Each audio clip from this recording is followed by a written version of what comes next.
Good morning. It's nice to see you this morning, Monday the 10th of August, and I'm back from a week's rest. It was a good week. We went to Aberystwyth and swam in the sea, and any of you who know me a little bit know that a swim in the sea, in the ocean, is always a good thing to do, whatever the weather, whatever the temperature. And I sat and I read and slept and just rested.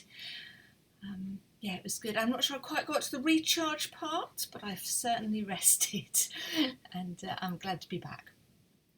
And so how are you this morning? Lots of things to do on my calendar. I'm just looking at my little list on my desk there. I was back in church yesterday, and those of you who heard my sermon will know that I preached on all three readings.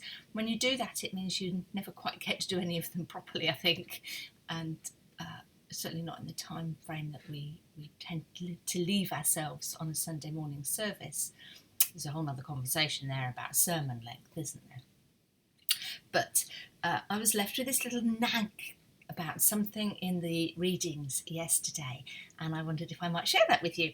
So the little bit that I'm worried about, the little bit that I didn't feel I addressed in the readings was in Matthew's Gospel, where Jesus walks on the water. And so the picture is that the disciples are out in a boat and Jesus has stayed on the shore because he needs some rest and to get away. And when he wakes up in the morning, the boat is quite a long way out. So he walks on the water to go and greet them. And they get really scared about this. They think he's a ghost. And then he speaks to them and he says, have courage, he said, it's me, don't be afraid. And Peter, who is one of my favourite disciples, said, if it's really you, Jesus, then let me come out to meet you. So Jesus says, well, come. And Peter gets out of the boat and he starts to walk on the water. And then he has this moment of, oh my goodness, I'm really doing this. This is a bit scary. The wind is blowing and I don't think I can do this anymore. And he starts to sing. And he shouts out, save me, Lord. At which point Jesus puts his hand out, grabs him and just says, oh, Peter, how little faith have you got? And why did you ever doubt me? And then they get back in the boat. And I thought, how many things have I started? How many opportunities have I had?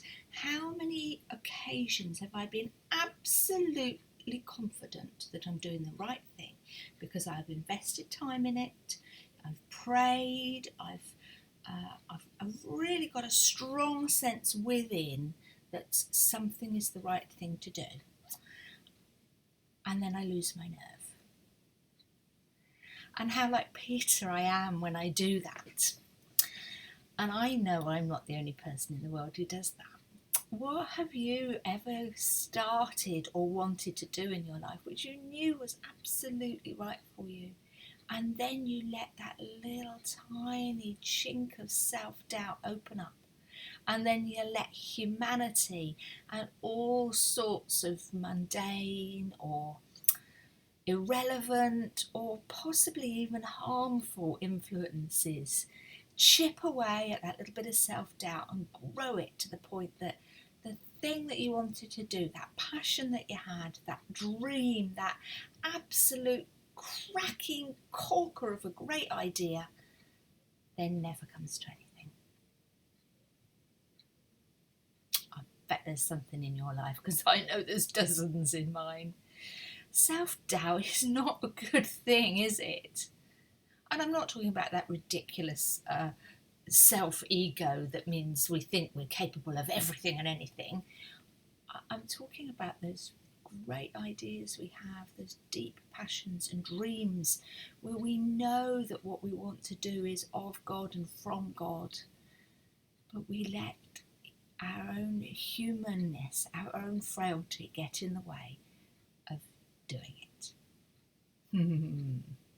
So if that's not a great big challenge to come back to from a week off, I don't know what is. No wonder I don't feel as though I've completely recharged, because I'm already on to the next mission. I do that with a great amount of energy and excitement, actually. So have a little think.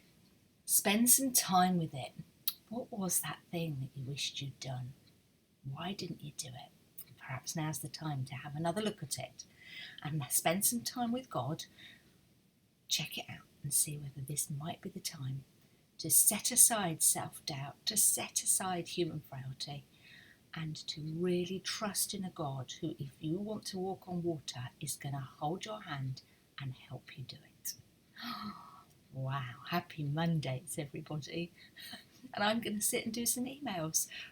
Not really what I was talking about, is it? But hey, a nice big cup of coffee. The sun is going to shine, and I will be back later in the week. It's really nice to see you. Lots of love. Take care. God bless. Bye-bye.